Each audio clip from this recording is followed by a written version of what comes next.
Well, good afternoon. I'm Alec Hogg, and as you can see, David Shapiro, arms folded. David, you know that's very bad.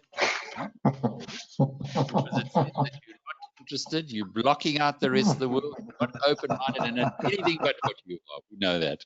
But Dave, let's just play a little bit of our little signature tune, shall we?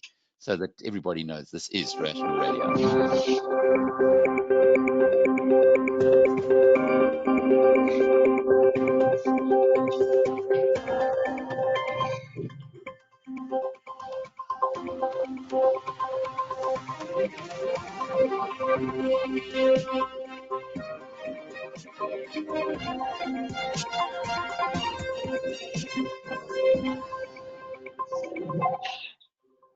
Well, that tells you that you're with Rational Radio. I'm Alec Hogg, and with me, as always, a Monday at noon. Well, not as always, because we missed out last week because of the public holiday. But David, very good to have you in studio, as we call it nowadays. I suppose this is the closest we're going to get to a studio with the COVID-19, even at level 2. It's still going to be a home for you for a while. For me, yeah, simply because of my age, I've been sent home and saying I'm still worried about the risks, but nevertheless, I'm just so glad that things are starting to open up. I always monitor the traffic on Corlett Drive, and of course today it's it's starting to get a lot busier than it was. So you can see the activity building up, and that's good for the economy. That's really, we've got to get to that point where where we get back to working and where the economy gets back to working. Yeah. Well, as you can see, we are going to hear from Nick Hudson from PANDA a little later, so he'll be able to tell you whether you are right to be fearful about COVID-19. We've also got Piet Viljoen, Dave Woollam, and Kooyman. So really some very experienced, very, very insightful investment minds coming up in the next hour. But before we go there, Stuart Lohman, our general manager, is looking after the tech. Stuart, do you want to just let us know how we should be handling all of this, or make sure everybody actually can hear us? Excellent, thanks, Alec, and as always, welcome, David. Just quickly, for those new and those old to the webinar, there's a little high five button on the control panel on the right-hand side. If you can see Alec and David and hear my voice, please give us a high five so that we do know we're coming through loud and clear.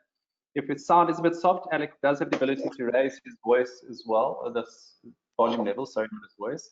Excellent. Alec, we've got some high fives there. That's good. And as Alec says, we always like to keep it conversational. On that same control panel, there's a little questions drop-down menu. If you put your questions in there, Alec can pass them on to the relevant guest at the time. But all good this side, Alec.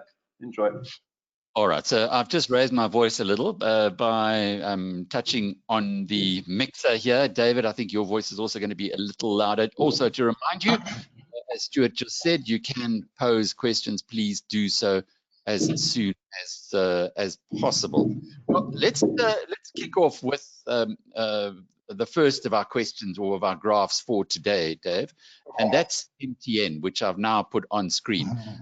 I love looking at the weekend FT because they give you the top 5 stocks in the world, best performance. And MTN last week was the second best performer of all 500 shares in the world, better even than Tesla, which is nowadays, up by 17%. What's behind it? I just think, number one, they're selling out of the Middle East. So they're raising a huge amount of money, which they're going to plow back into services. So into improving the quality of the service. They're talking about 5G. But the other point is that they're also trying to enhance the services, which I think most mobile companies have to do. You can't rely on selling data at very low margins, and you can't rely on voice anymore. So you've now got to start improving the quality of business that you offer. One of which is payment. Payment is very big, especially in Africa. And the other is going to be other kinds of services, like whether it's music, whether it's streaming, whatever it is. So they're coming off a base, they're coming off a very low base. But Alec, I love that chart, because that's what I've been saying to you. We've moved from that very low level in April, and we're now hitting that. I think that must be your 200-day moving average, or whatever it is. And if it can penetrate that. 14 days, Dave. Sorry, it's only 14 days. But I'll get But I'm saying if it can penetrate that, then you're going to see a lot more activity. I had that level at about 80 Rand. So, you know, talking to people about MT, and I'm saying it's we're hitting an important resistance level. We've got to get through that now for further gains. But it looks, markets are moving in that direction, Alec. You know, there's no stopping markets at the moment. Wherever we look, there's no suggestion that, you know, there's a big downturn coming. If anything, it looks more inclined to go up. We're going to talk to Piet Viljoen in a little while, who's going to tell us why South African stocks are offering value. This might be one that he'll be looking at.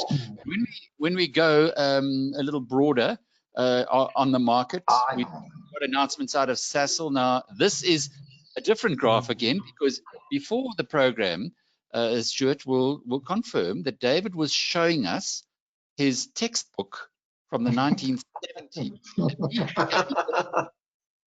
Point and figure.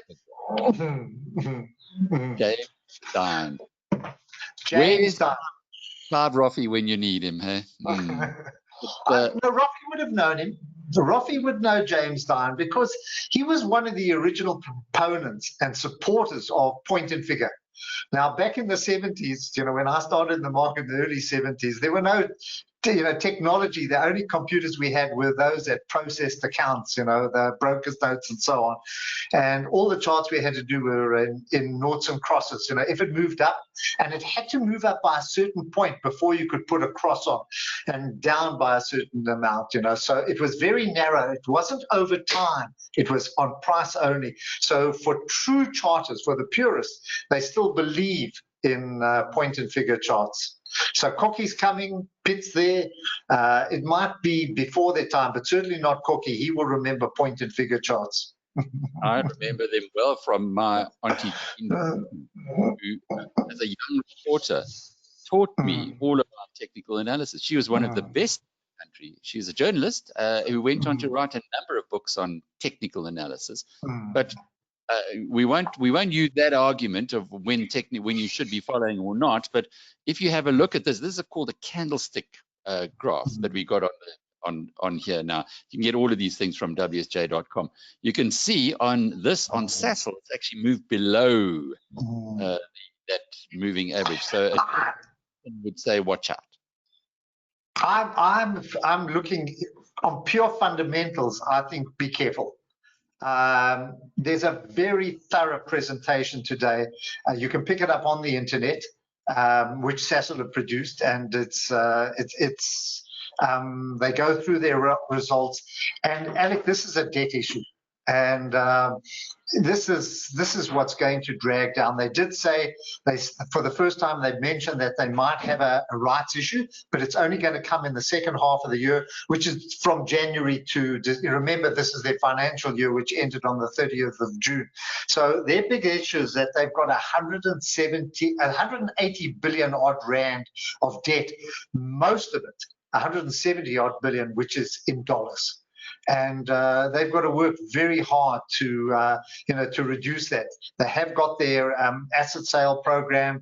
They've also, trying to cut costs and get on top of other issues. There's also, they can generate income. They're very happy if oil remains over $45 a barrel, then it does put them in a fairly good position. But I think they mentioned that they could have a rights issue of up to about $2 billion, but they'll announce that only come January. So I think this is a company which has to manage debt. And Alec, the big issue for me is that when you've got debt of this size, it takes away, and your focus is to reduce debt, it takes away from expanding the business. In other words, all other projects of expanding your operations become secondary. Your focus becomes on reducing debt. So from that point of view, I just take a step backwards and say, it's not for me. It's for those who, who are going to take a bet on whether they can overcome debt, which, we'll only find out in time. So I'm a bit cautious. When we spoke about Sasol, Dave, you remember very well, the concern was that there were a lot of day traders who were involved in this. Yeah. I'm just trying to get the SENS announcement up. Actually should come on screen now. There we go. Okay, and there's lots of detail. If you just go onto the Sasol, that's what I've done here. It takes you, there's the Sasol, on the Sasol website. You go to Investor Center, hit Overview, and this is the page that come up, and there you've got Sasol's annual financial results for the year ended 30th of June. Go and read that, and you're way ahead of everything that any of the reporters are trying to take tomorrow morning. And we've always believed, David and I, that it's the best thing to do, actually go and do your homework yourself. And it's a way of doing pretty simple stuff, isn't it, Dave? Absolutely, and you get it from the horse's mouth. You've got Fleetwood Grobler giving you an overview, and he tells you exactly what it is. And Alec, for people who are watching this or listening, the best information you get is a website. Now, you have to understand a company cannot release any information to a group of analysts or to anybody without making it available to the public. So the point that I'm making is that if you need information, go to the source, go to the company website. You'll there's an incredible array of information there, and the best source, because this is from the company, so you can draw your own conclusions. And they explain in great detail the debt issue, the debt situation, this morning, so you can make up your own minds about where they are.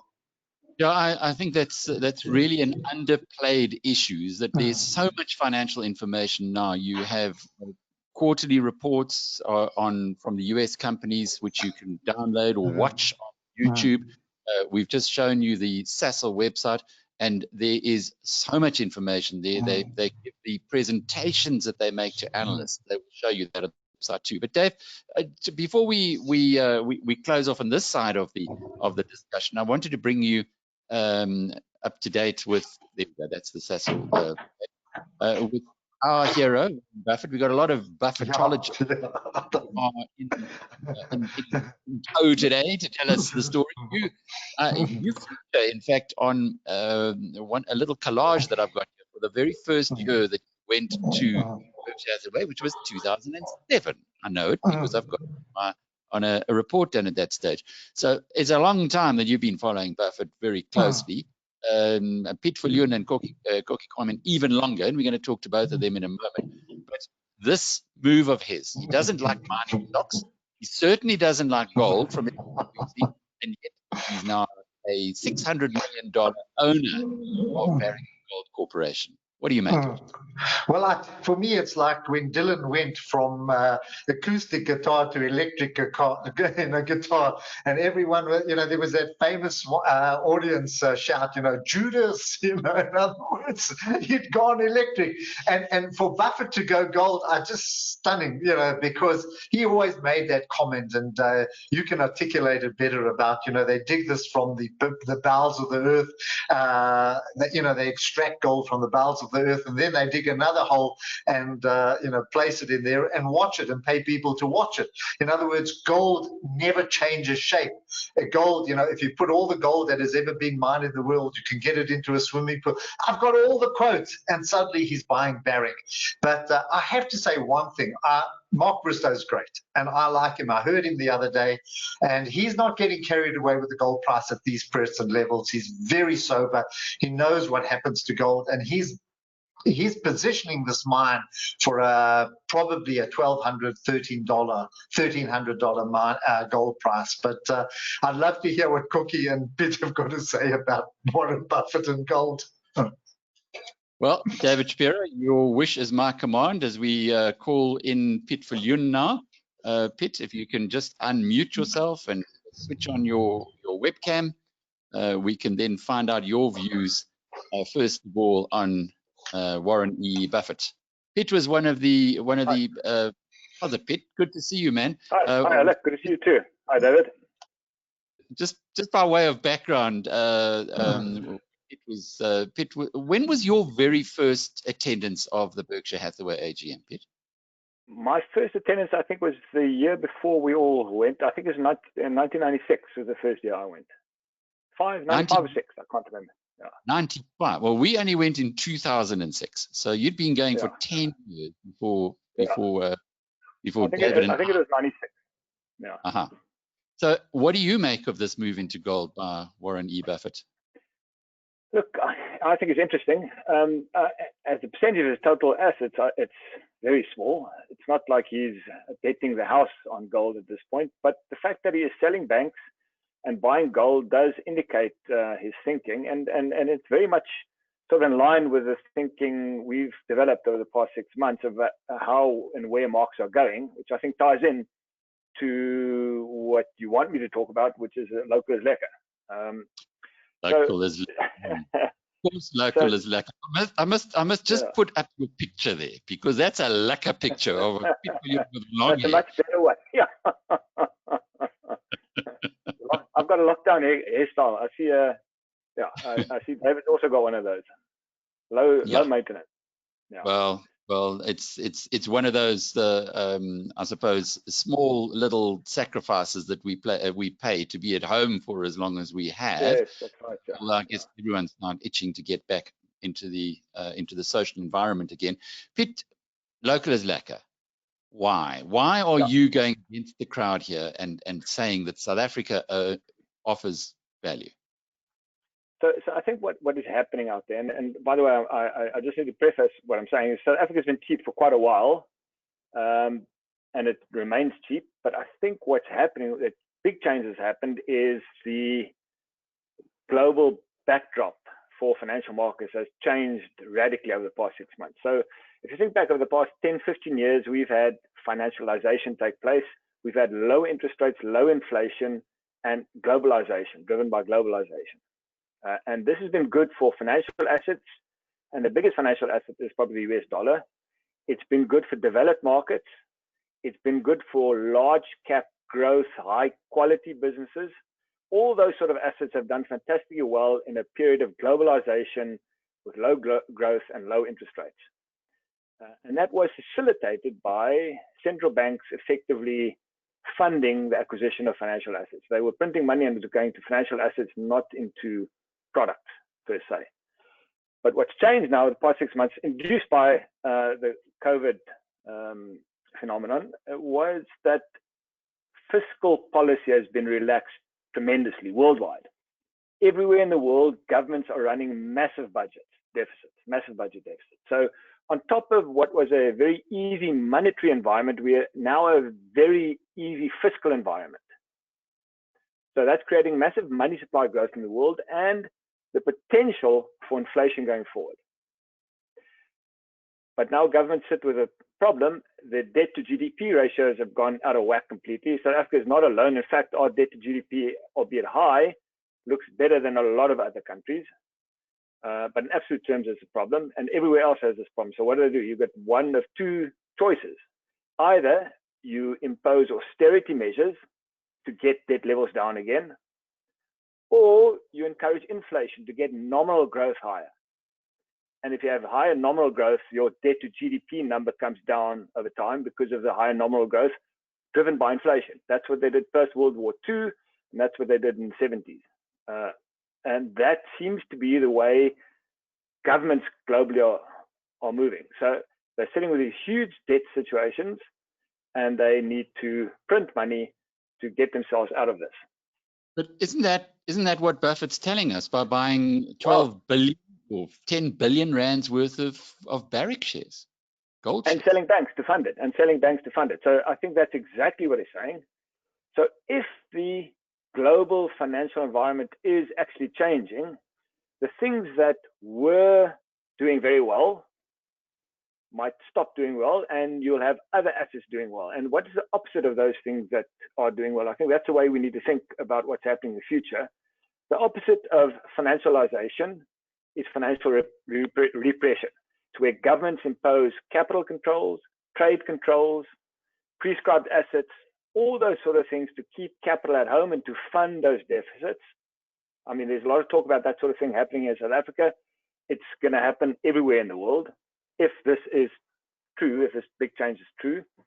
In the environment of higher nominal growth, I think you will find the type of assets that will respond positively towards that would be hard assets, assets that use lots of fixed investments Sasol might even start doing well at some point.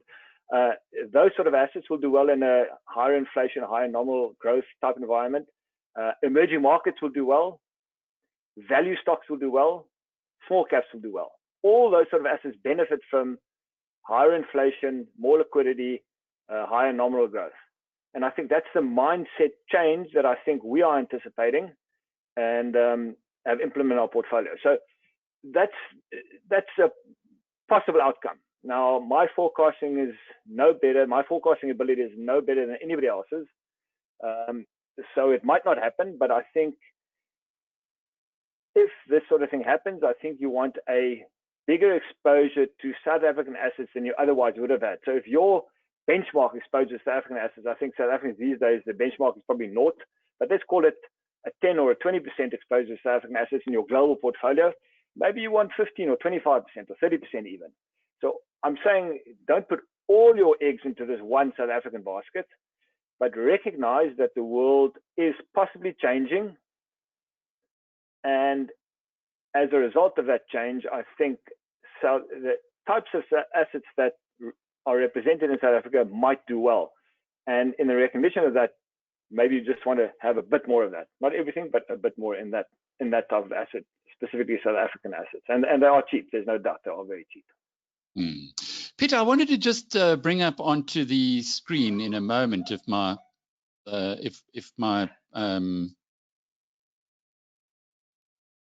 computer will play ball, which I hope it will momentarily, something to illustrate and to emphasize what you said a moment ago, which is the way that the Americans have actually been spending money. Now, this is from Kevin Ling's weekly. He puts together some amazing, he's the chief economist at Stanlib, and he puts together some fabulous graphs every week, just a pack of them, maybe about 15 or 20.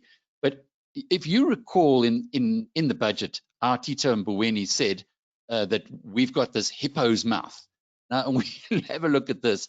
The only way to describe this is a python that is now swallowing a kudu or something, because the numbers, the mouth is huge.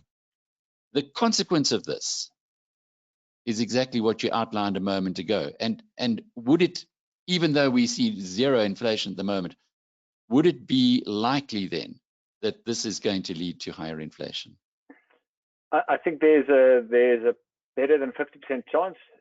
Nothing in life is certain, and that's why one runs a portfolio of assets. You don't say, well, this is going to happen, therefore I'm going to buy 100% of my portfolio into gold. You run a portfolio that reacts to different types of futures in different ways. So you have assets that respond to whatever happens in the future in different ways, and that makes up a portfolio. But I think given these sort of numbers that you've put up here, and that's not only in the US, it's happening everywhere in the world, with a possible exception of Asia to an extent.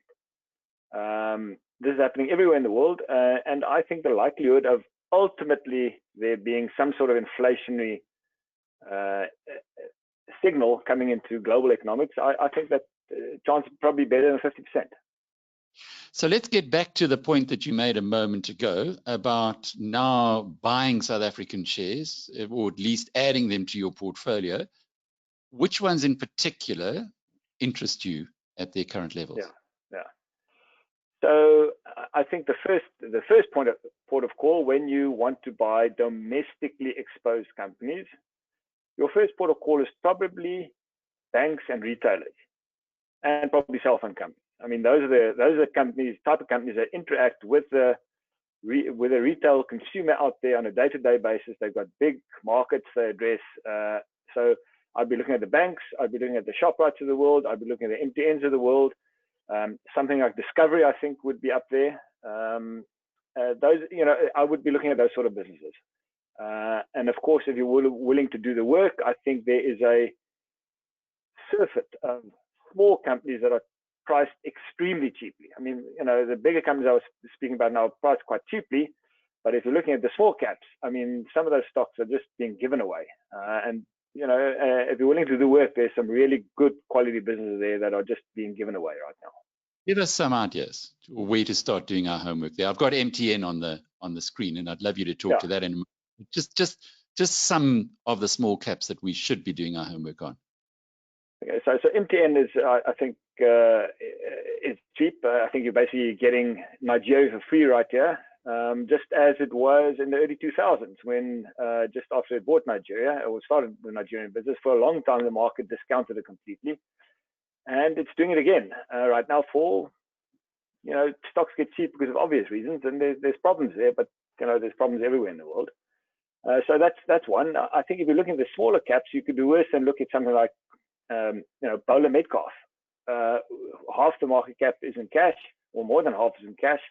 The business itself is on a multiple of 2 or 3 times, and this is a company that over the long term has generated earnings growth in line with the market. So it's with the relative to the JSE, it's an average business, and therefore should probably be priced as such.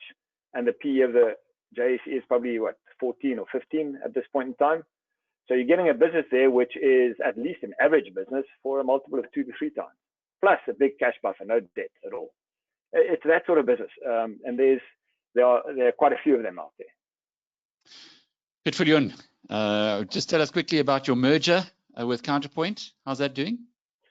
Yes, the merger is going very well. I mean, the people in the Counterpoint business, there's a high level of resonance with the people in the RCM business, so we're getting along very well. We are like-minded investors, and that's always what you want. So it's going well. Sam, the CIO, Sam Hooley, is a fantastic investor. I have a huge amount of respect for him, and I enjoy working together with him. So no, it's going well, and I think look out for the headlines. I think we're going to see more of this in future because the asset management industry is very much fragmented, and I think it needs a bit of consolidation. You just got to find the right partners. Before we let you go, Piet, exactly. Sasol this morning. I know it's a little early to, particularly for a long-term investor, to make any assessment of it, but the share price is now starting to. Well, it's been a little soft lately. You did mention earlier that maybe Sasol will come back in this new environment. Your thoughts? The only way Sasol can come back in the new environment is if hard assets go up a lot and or commodities go up a lot. Oil is obviously a commodity. That could save Sasol, but otherwise, in the absence of the oil price going up a lot, which is possible, I would say that's a company in big trouble. So stay away. Stay away, yes. Continue to stay away. Continue to stay away. Piet, always good having you on having a discussion anyway, and it's really lovely to have you on Rational Radio today. Next up is Dave Woollam, who's going to talk about, Dave, if you can unmute yourself and put your screen on. I know that, here we go. You have your lockdown, not your short hairstyle, but your lockdown beard. Good to see you, Dave. Where are you talking to us from today? I'm coming from the Midlands. I live down in KZN Midlands, and I've been doing this Zoom thing for a while, so I suppose I'm not suffering as much as maybe some people are with the the constant Zooming, etc. But looking forward to also getting out more and getting to see people. Well, we're looking forward to coming back to our old stamping ground very, very soon. Now that we're allowed to, I know we are busy looking for a pet-friendly, nice place to come to, and maybe not even pet-friendly, given the issues that one wants to get out from for a while. Now, I've got something I want to just show you before we talk about what we're going to talk about today, which is Tongaat Hulett, and I'm going to pick it up on screen in a moment. But from your perspective, what got you interested in Tongaat Hulett in the first place? Why have you been paying so much interest to this company? Alec, yeah, thank you. I guess what I've been doing since I left the banking industry is managing an investment portfolio, and my style is to kind of really go into deep dives on companies that interest me. Sometimes they lead to a dead end and nothing comes of it, but I feel like my analytical ability and skills gives me something of an edge. It's probably the only edge I have. I'm not an economist and probably not even close to as experienced as people like Piet and Kokkie, So what I do is deep dives, and I started to look at Tongaat, and it just didn't feel right. The debt was growing exponentially. I just couldn't see how it was that this company that was taking on so much debt didn't have much to show for it.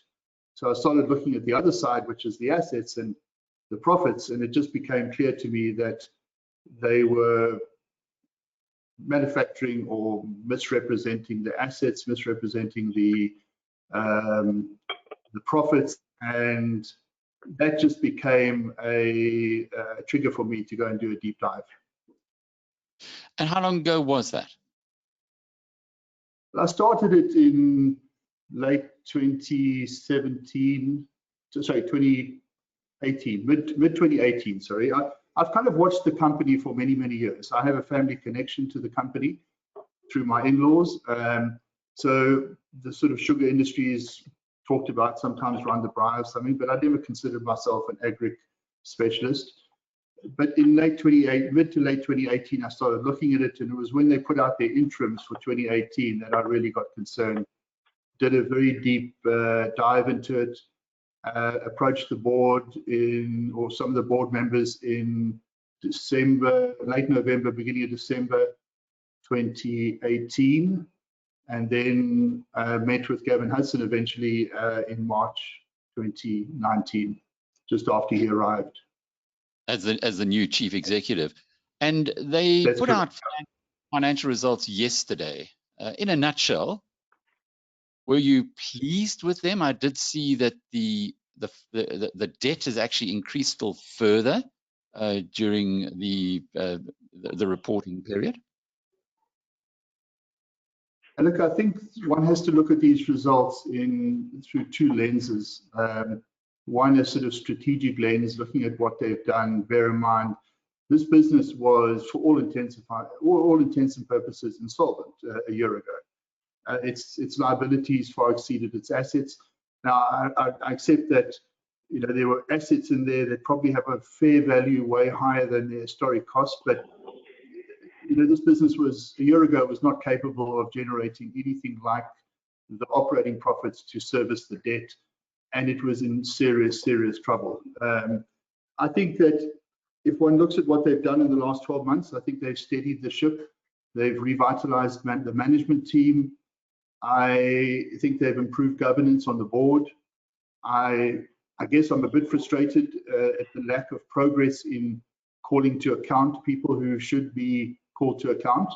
Like, I think it's a universal problem in South Africa. We're just very slow at bringing people to account. Auditors, the board, the management, the regulators, everybody who had a say in this. It was so dramatic and so significant, and the share price lost 95% of its value very quickly.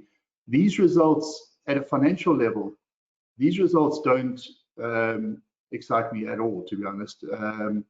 I think they try to put a brave face on it. I think I counted up 7 different measures of profit when I went through the numbers, and that always worries me and it saddens me. I understand they've got some real complexity with Zimbabwe.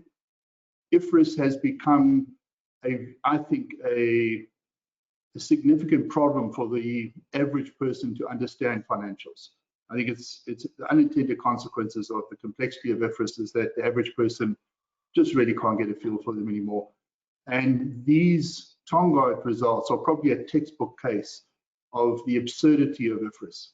So you've got these huge profits that are being shown in the results, but they're profits that come about almost entirely from the perverse situation of Zimbabwe with hyperinflation and a currency rate that are disconnected. And so Zimbabwe actually produced a profit of 2.8 billion, operating profit of 2.8 billion out of the 3.8 billion in this period. But there's no logic that could define that as being real, because the currency is collapsing by the day. Even since the year end, the currency's moved from 25 to nearly somewhere around 100. That's the Zim dollar to the US dollar. And so you can get absolutely no real feel. They have tried to show the impact of the Zim business and their numbers, but to be honest, they really should have just deconsolidated it, at least from a presentational point of view, because Zimbabwe now offers one thing and one thing only, and that's what are the dividend prospects, and those are very, very low. I can't see much money coming out of Zim, and so it's sitting in the books at an NAV of multiple billions. It's generating profits of multiple billions, and then you have all these weird reversals of currency fluctuations. The average person just gets a headache trying to figure out what's going on.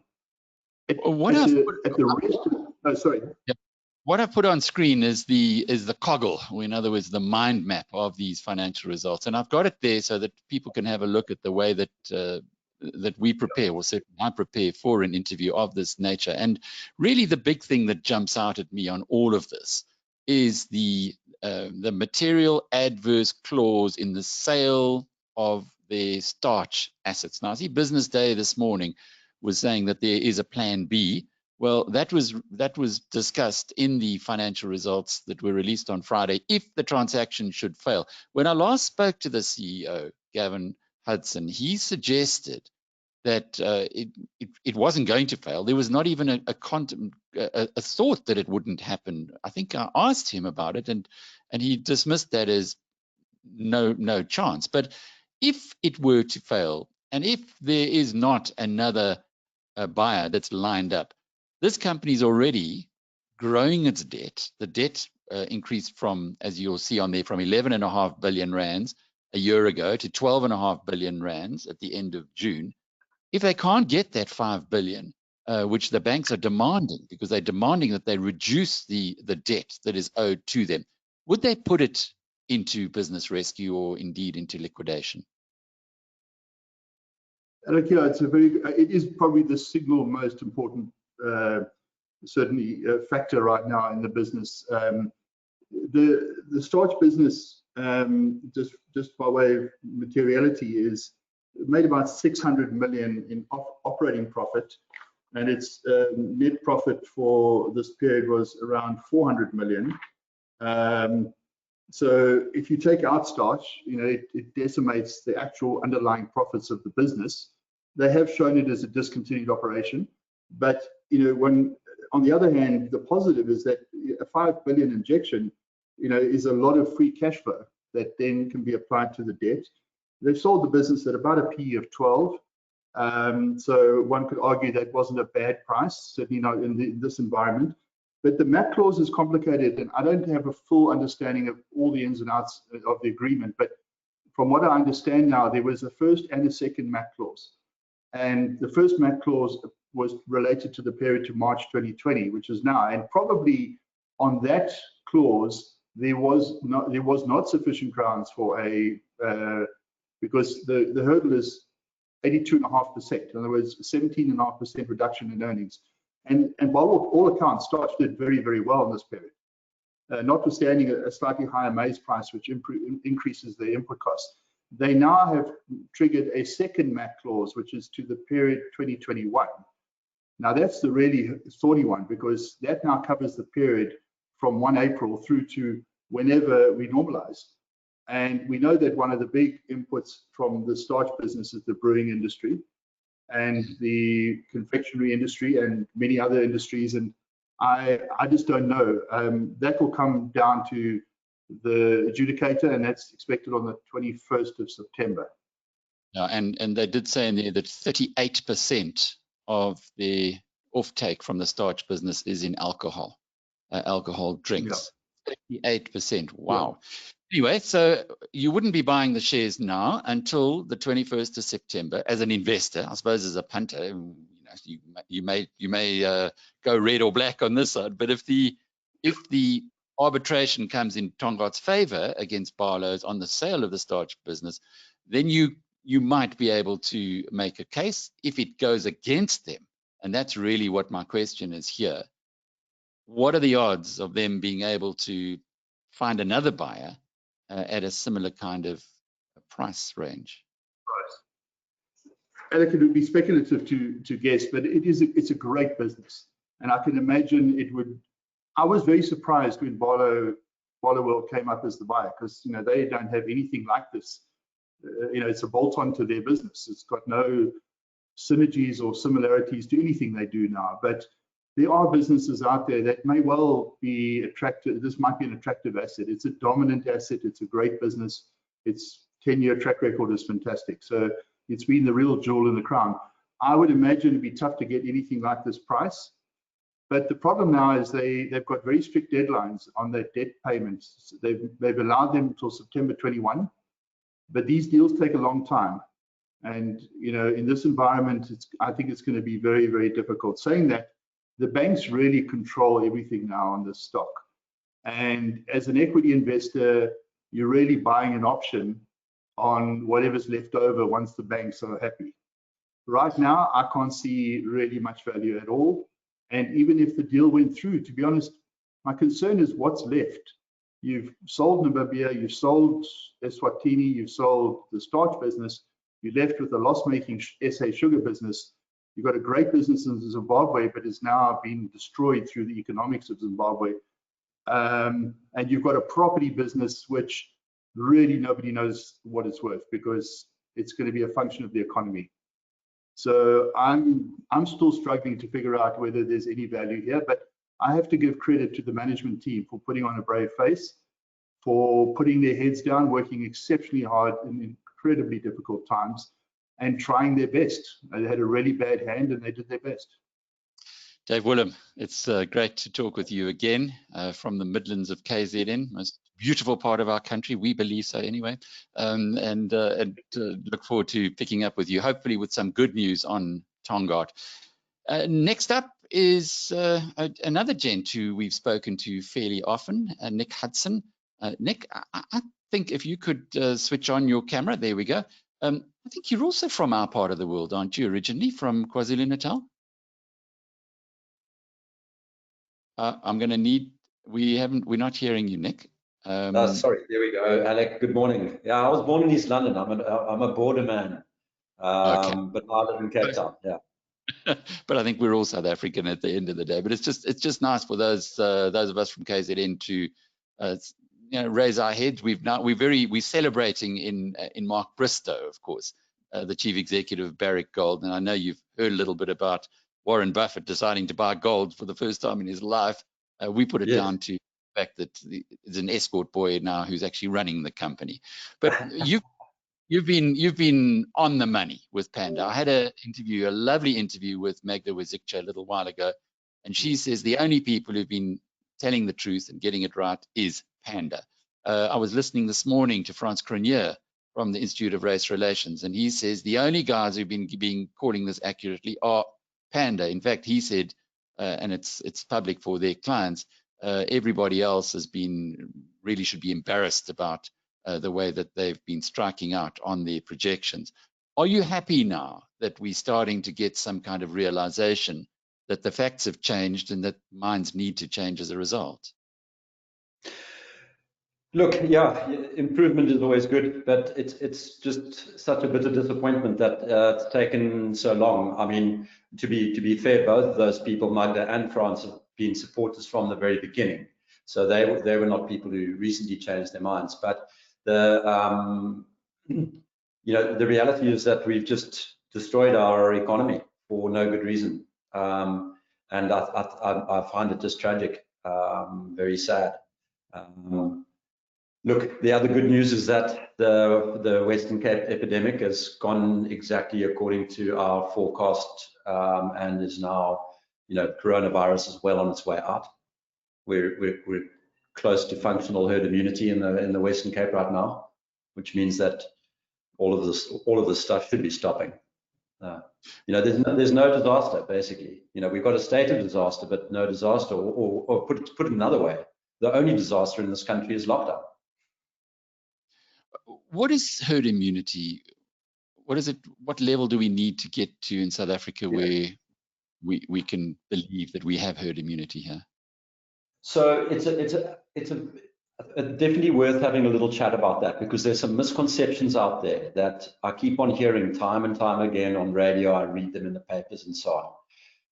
Herd immunity is a concept of a threshold that you reach where there's sufficient people who are recovered from the disease and therefore have a level of immunity, so that the disease stops circulating and just, you know, goes gradually wanes to almost zero. I sent you a curve earlier on, if you want to put it on the screen. Alec, did you see that? Okay. So, you know, what I'm going to show your viewers is the Western Cape curve that we set up on the 10th of June. So it's just had its 2 months, well, it's actually 9 weeks now. Things have evolved exactly as that curve predicted. But you'll see there that we're probably down to, I don't know, 25% of the original, of the peak levels. So, you know, that means that if, you know, 28 days ago, the infections were heavily down from their peak. And in 28 days' time, we'll be, you know, at single-digit numbers. To all intents and purposes, coronavirus will no longer feature in the Western Cape at all. And, you know, that tells you just how drastically expensive the crazy modeling has been, because, you know, I heard at the end of last week that the Western Cape has opened another field hospital, which under a 6-month lease, probably millions of rands, you know. And that thing will never see a single patient, you know. It's just not going to be used. So what the confusion, why there's confusion about this is that elsewhere in the world, so there you have it. Okay. Whoops. Okay. That should be better. Yeah. So you see there, you know, the point where we were making that estimate is the first really big upward blip that you see on the chart. So well before the peak, and this chart very accurately forecasts the peak and the decline. So all of the, you know, that's right, from where your mouse was, all of that has been evolved since the chart was published. Just explain this. Explain exactly what the blue line is, and then what the orange lines are. So the orange line are your actual deaths, your actual daily deaths, and the blue lines are our forecast confidence intervals. So we said, you know, this is where the disease is going to, the deaths are going to vary between those two lines on a daily basis. And is this a normal actuarial? Is this an actuarial process? I mean, you're an actuary. Is this what you guys as actuaries would put together? It's so simple. It's not even really actuarial in any way, shape, or form. It's a fit of a very simple class of distributions. They only have two functional parameters. And it's just a simple statistical distribution. And the credit for this work needs to go to Professor Michael Levitt of Stanford University. He was the one who observed that this class of distributions was fitting the epidemics worldwide.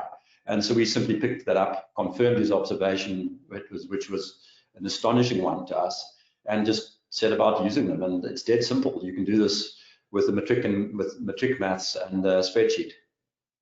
So when you have a look forward on the blue line, so the blue line, you're saying here, it predicted that around the 1st of July, is this correct, that we would have had the peak in deaths in South Africa? Yeah, and the bottom blue line had a slightly, that's not South Africa, that's Western Cape. So, and the bottom blue line had a slightly earlier peak, and you can see the actual peak in the Western Cape we estimated to be around the 24th or 25th of July. Yes, of July, sorry. Sorry, what am I saying? June. June, over there, round about, there we go. Okay, at that point there. All right, I think we understand. And the line has followed in the Western Cape pretty much what this curve suggested. What about the rest of South Africa?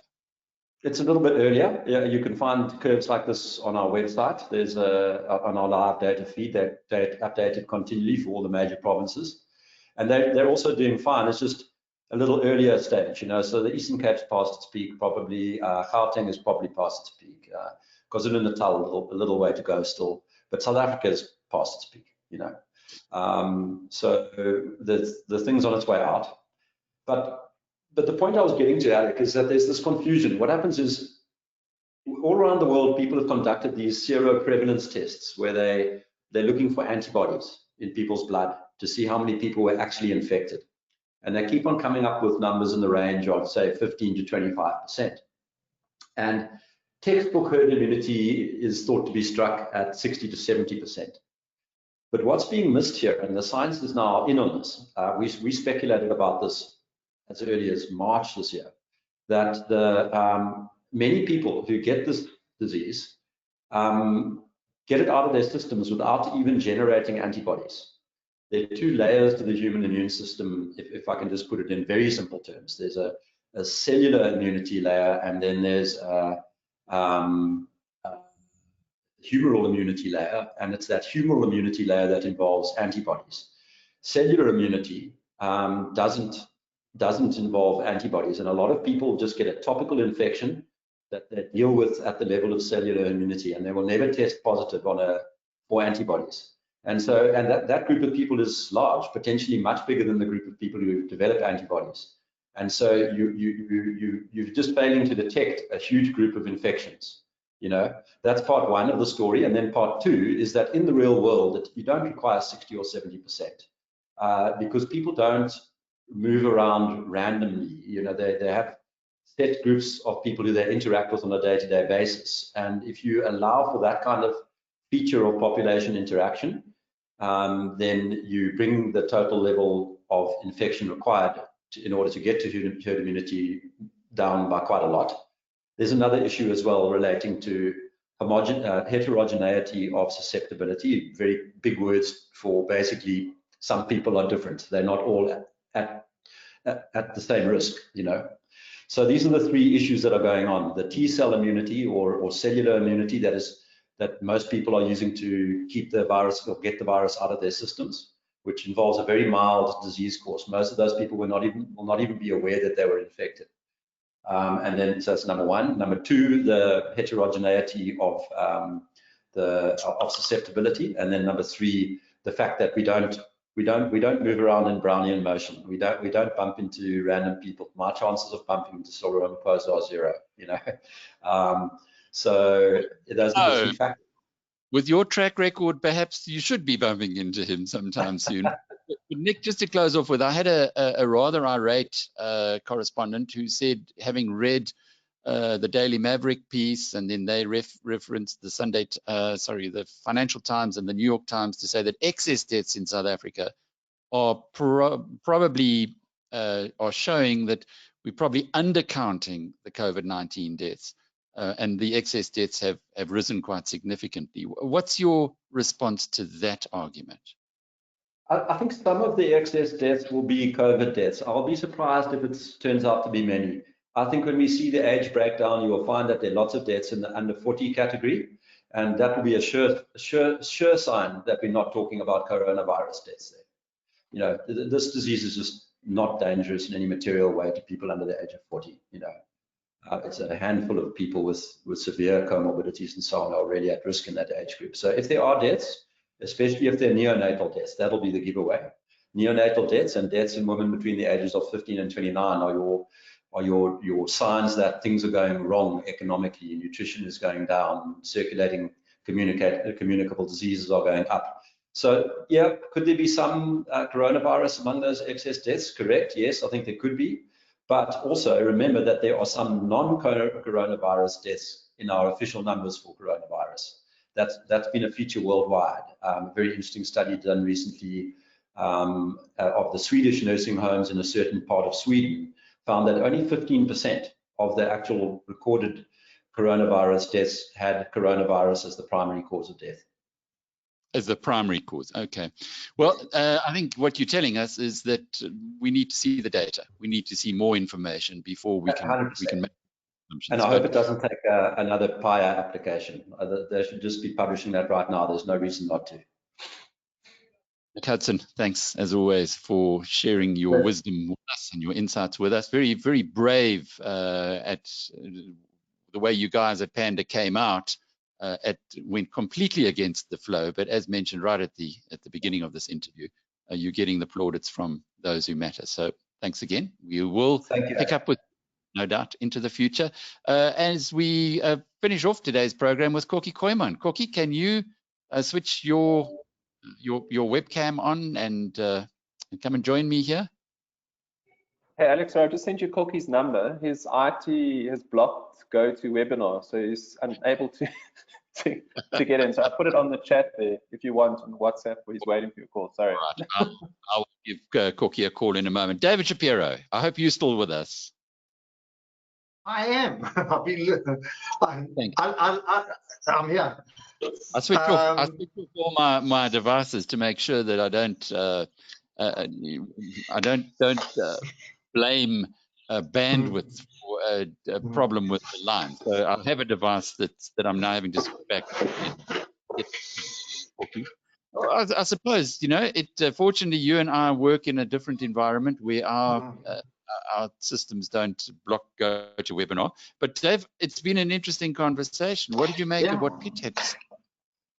No, very interested in what Piet said. He was sober. You know, when I say sober, I thought when he came out and said, you know, South Africa's cheap, local is lekker. But he's taking a very sober approach, you know, 15 to 20%, mainly in banks, financials, and, you know, certain companies around that. I thought he'd be deep value, and I was expecting him to go for Tongaat and Nampak and companies like that, you know, whose asset values are almost zero. But he makes sense. What's very interesting is that Buffett is going out of banks. And from my point of view, I did that some time ago, simply that there's no margin to make money. And we're talking in a global sense. You know, where interest rates are zero, or real interest rates, which means, you know, your interest rates less inflation are actually zero, it's very, very difficult for banks to, you know, to show any kind of earnings. And the only kind of earnings they can make are from trading, and hopefully that people go and spend through fees, you know, through credit card fees and swiping like that. But, you know, he's very interesting where I'm looking, you know, when he said look for asset value and look for hard assets, the one thing that's caught my attention is that the iron ore price is at $120, with a lot of analysts talking it down to below 60, and that's quite widespread, and yet that price is held up, as well as copper. So look at companies like Billiton and Anglos. You know, if you look at a chart in Billiton at the moment, it's at an all-time high now. I think maybe not an all-time high, but certainly a recent high on the JSE, as is Anglos. So I'm much more comfortable looking at BHP and looking at some of the diversified miners. They may be going gold and platinum. Well, Kokkie is indeed with us, or I believe he is. Kokkie, can you hear me? I am. I can hear you, Alec. Lovely. Well, we've been talking to a few Buffettologists today. As you heard David a little earlier, Piet Viljoen said his first Berkshire Hathaway AGM was all the way back in 1996. Did you beat? Okay. Were you even earlier? Yeah. No, I went with him in 1999, I think was the first one. Yeah. Okay, so I suppose he's, you know, the two of you are kind of the fathers of the Buffett story, and the Buffett story now is buying gold, which is something that all of us who've read the annual reports and been at the AGMs are a little surprised at. How are you reading it? I don't know, but if you force me to read it, which you are, you know, the only thing I can think is, obviously he's got two lieutenants, Ted and Todd, who running the listed portfolio with him, and obviously he's listening to them. I mean, he made a similar move, very unexpected and against all precedent, when he bought the airline stocks a few years ago, and we said, well, it must have been Ted and Todd who convinced him to do that. And so, yes, it doesn't make sense in terms of what he's always believed, in terms of buying stocks generally for the long haul, unless he's going back to his youth. And you'll recall when he had his partnership portfolio, he always used to have three buckets. And one was, you know, the turnaround long haul stocks, which, you know, you get involved and you agitate for change. He was actually, well, just didn't wait for change. But one of the buckets was a trading bucket, and it's a very tough one. That's why he bought gold unless he's really taking a view now on a weaker dollar. But that goes against everything he said in his May shareholder meeting when he said, look, America's great and it will continue to be great. Could it be, and this is what Piet was pointing us towards, the coronavirus has seen the US budget deficit or spending just blowing out and income falling through the roof. We described it as a python trying to swallow a kudu rather than the hippo jaws that you had here in South Africa, referenced by our finance minister. And perhaps if that's the case, then the only way out of that is to reflate in some way with that kind of level of government debt. And what Piet was saying was that in that case, hard assets, including gold, would be more valuable, and perhaps that's what Buffett's reading. Yes, I mean, again, it's against his nature, but you know, if the facts change or the circumstances change, I can change my mind, and maybe so should Buffett. Yeah, but then also you'd think, but why not rather buy a bulletin or other shares that gives you a diversified angle? But then if you believe, and I think, look, the signs are that the budget deficit's going to blow out and the dollar will weaken, but that will mean inflation will come back. And that means that the US will have to raise interest rates, the Fed. And, you know, then you might as well own banks. Because banks are at the moment a very good hedge initially against the long end kicking up, because that immediately opens up their margin. And so initially higher rates is very good for your financial sector. But he's been selling his banks as well, although he bought back subsequent to 30 June. So it's a bit puzzling at the moment.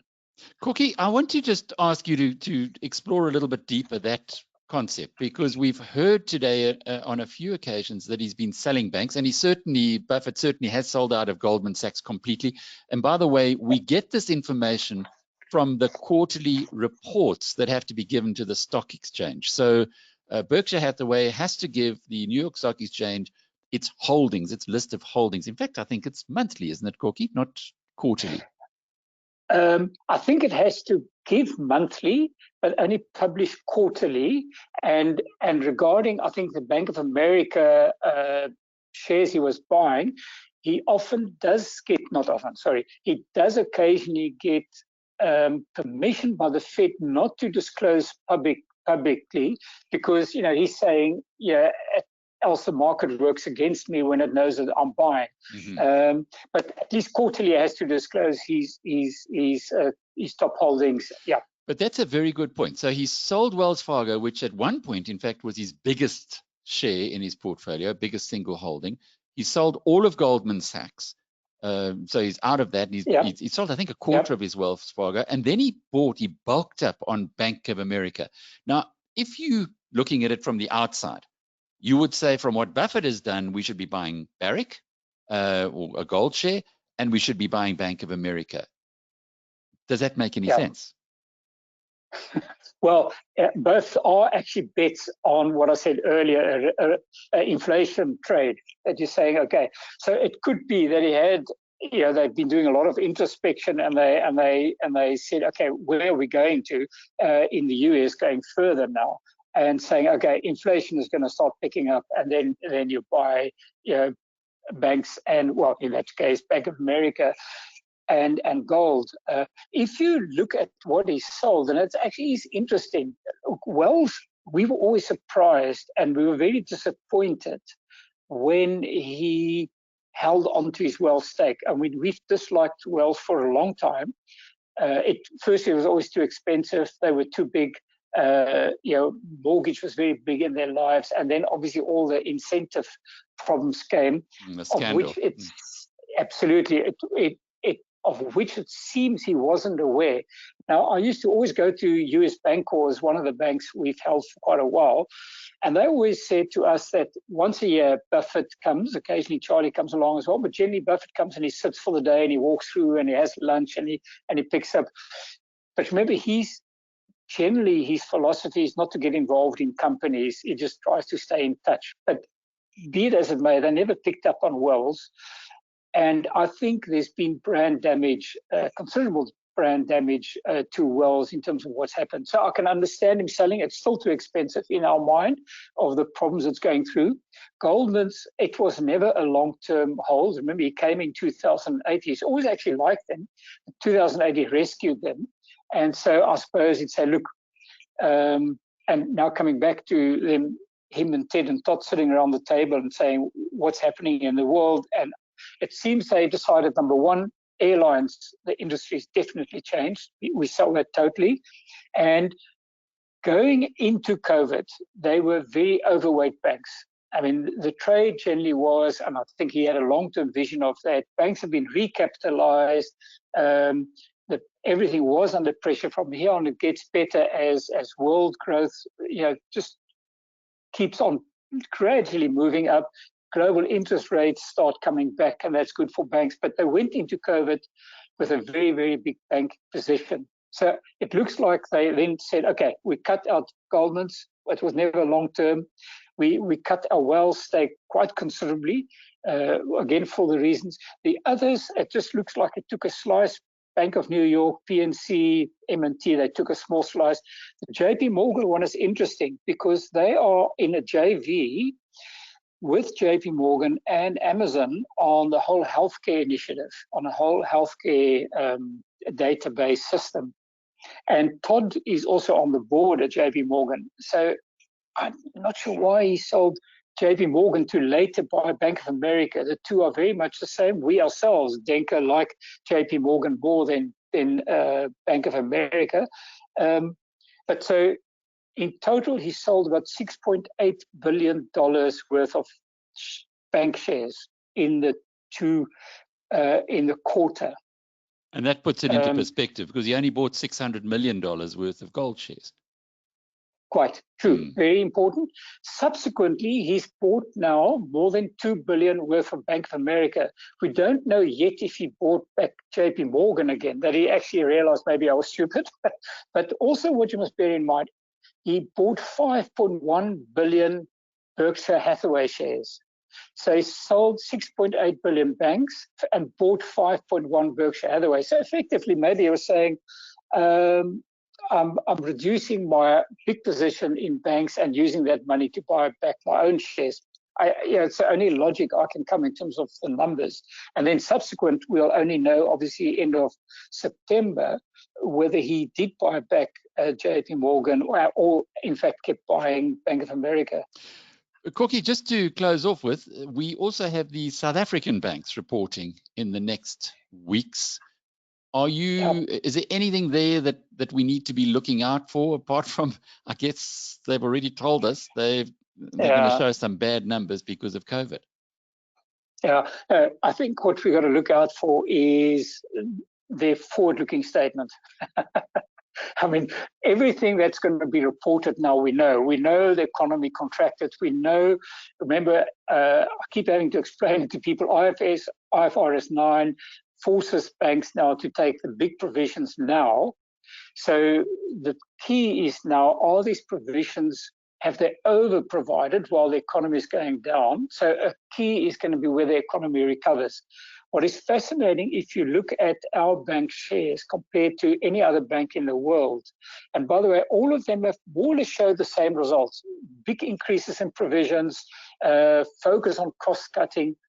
But whereas globally, banks have all bounced back about 30%, depending on the bank, some 20, some 50.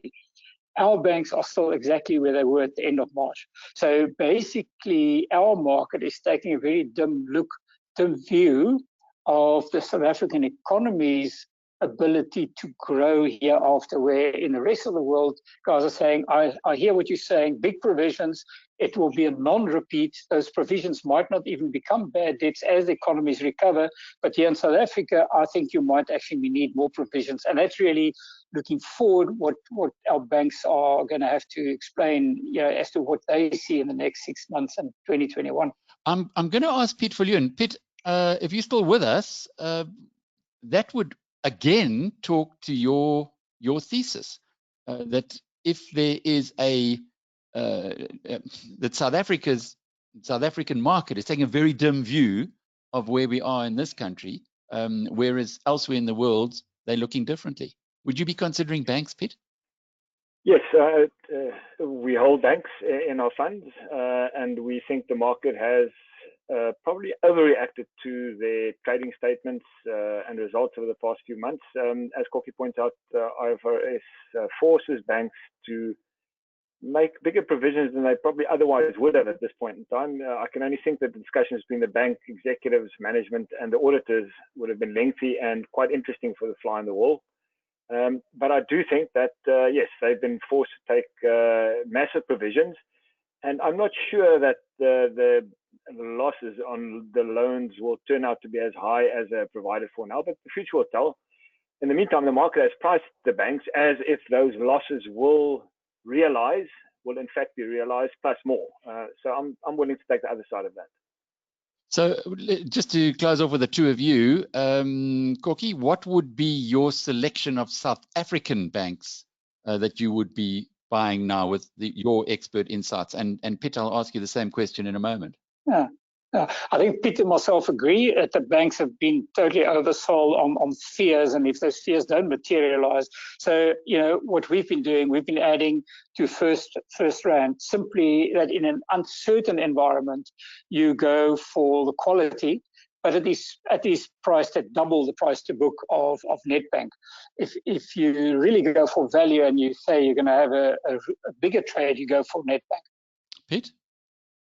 Yeah, look, I think it's much as the big four banks all perform very similarly over the long term. Sometimes one does better than the others. I think First Rand has by far the best culture, and in a bank that is always important. So I think First Rand will always be a good choice for most investors. But I think at the end of the day, it doesn't really matter what you buy. I think you get the exposure you want to assets that are priced on the basis of exaggerated fears, and that can give you good upside. Well, Piet Viljoen, Kokkie Kooyman, thank you for your contributions today. David Shapiro, before we leave, you want to just put your camera back on for a second. Just love to get your views on what we heard from Piet and Kokkie. I'm sure there's a lot of people thinking, if these two smart guys are prepared to invest in First Rand, which is their pick, and maybe Nedbank as a swing vote, if you like, then why shouldn't we? No, I think in theory, yes. I think in practice, you can wait. And I look for signs of a turnaround. When signs come in a market is where you start to get more buyers than sellers. I mean, that sounds so stupid, but it's so true when you watch a market. So when we exhaust ourselves of sellers and the buyers start to get in the ascendancy, that's when you want to come in. So, when you say I'm a chartist, I'm not a chartist, but you can look for signs in price performance. And the one thing that worries me about the banking sector is that it's just been tracking sideways. It's just going nowhere. And there's a thing in the markets, or a saying in the markets: bottoms are made over time, not on price. So we might be at the right price, but we're still at the bottom. So I'm saying, be patient. You've got plenty of time. We don't have to rush in now. But I think in theory, yes, they're looking very, very cheap. But you don't, just give it time. Wait for the right signs to emerge that this economy is turning around, that people are starting to spend, that businesses are starting to make profits again, and those provisions that they made are not real. In other words, they've overprovided. So you can afford to just sit on the sidelines and decide when to come in. Big question from today's program. Tongaat, I'm sure you're not going to go there. Dave Woollam says, whoa. And if he's standing it close, I think we can probably follow him on that. Banks, you've said, give it time, both the South African and Bank of America, which would be the pick of Buffett buying it. But what about gold? What about Barrick gold? Or what about the South African equivalent, something like Sasol? Well, I think from a trading point of view, they're talking enough. you know. And when everybody talks it up, when the headlines start screaming at you buy, you can bet that there are many people out there going to buy. So I'm not a gold man. I'm, for the reasons that we discussed with Buffett, etc. To me, you're just producing more. It's the same as printing money. When you mine more gold, I can never understand the reason for it, but the market wants to buy it. And when the market wants to buy it, it's going to go up. So I'm not going to stand. I'm not going to stand and try to stop that train from going down the track. So, and I just glanced to the right of me. I looked at the futures because the futures are starting to pick up again. So it still looks like there's plenty of upside in gold. So yeah, but the one warning I must give you, Alec, and to Dave, I don't know if Dave Woollam is still listening, etc. The one thing you avoid are things that grow, like forests and sugarcane, and even chickens, little like growing chickens or something like that, because you can never value them. You never know how to value things that grow in the ground. It's the most difficult from an accounting perspective as well, and that's where the Tongaat issue came, was on valuations and that. So look at the cash book, say, I just want to see your cash book. What money came in, what went out, what's left there. Forget about all the other valuations, because accountancy can be very, very misleading. So yeah, that's one thing you must be careful of companies like that. Fabulous insights, Dave. Thank you. And to Dave Woollam, Nick Hudson, Piet Viljoen, Kokkie, Kooyman, it has been a particularly useful episode of Rational Radio. Stu, I know we're recording this, and I know we've got a few minutes over, but where will the recording be available? Excellent. Thanks, Alec, and Dave, for your time as always. Alec, I put the YouTube channel on the chat bar on the control panel on the right-hand side. We obviously publish all the webinars there, but we'll get it up as soon as we can process it our side so that people can have a relook. Brilliant. Thank you very much to Stuart Lohman, our general manager, who looks after the technicals to make sure that things are all working, and to all of our panelists today. It's from me, Alec Hogg. It has been such a pleasure to be in your company. Look forward to being back with you, Rational Radio, next Monday. Remember, we have 2 other webinars, in fact 3 other webinars this week. I've got a sponsored webinar tomorrow where we have a look at emigrating to the United States through the EB-5 visa. That's for investors who want to get into the US. And then Wednesday, we have Tim Modise, who's moving to a Wednesday now to do his webinar. And then on a Friday, we have Finance Friday. So Monday, Wednesday, Friday are the Biznews webinars. This one only for premium subscribers, the other 2 for everybody. And then from time to time, we have sponsored webinars, and we have one tomorrow at noon as we schedule all of them. Thanks again to all of our guests. Thank you for being with us today, and look forward to your company again at the next time. Maybe even tomorrow. Till then, cheerio.